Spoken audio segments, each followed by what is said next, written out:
Hi everyone, in today's video I'm going to be showing you how you can make this simple and nutritious homemade granola.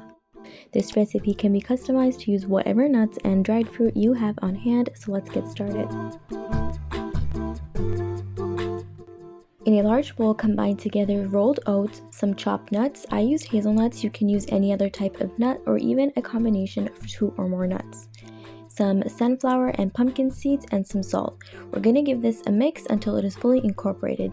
At this point, you can also add in some of your favorite spices like cinnamon or pumpkin spice.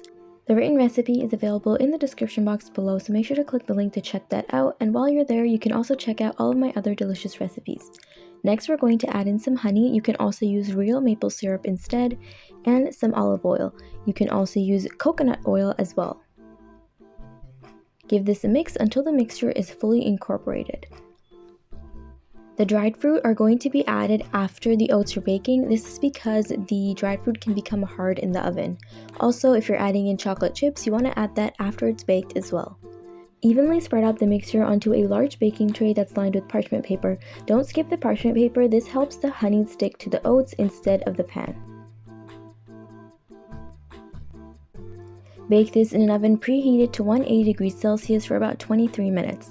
At the halfway mark, we're going to remove this from the oven, give it a good stir, and then press it down gently.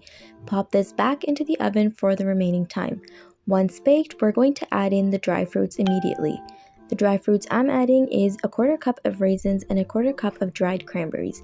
You can check out the blog for more options. Give this a mix, and now we're going to let the granola cool down completely undisturbed for about 45 to 60 minutes. Once it's fully cooled, you can use your hands to break it up into big or small chunks. If you want completely crumbly granola, then you can use a wooden spoon to stir everything together.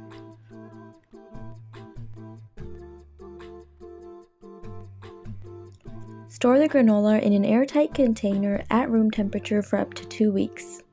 This homemade granola is not only delicious, but it is so healthy. It is packed with whole grains and is made with no added sugar. You can serve this with some Greek yogurt and fresh berries, or even have it with milk or on its own. I also like to drizzle on some extra peanut butter for a delicious breakfast.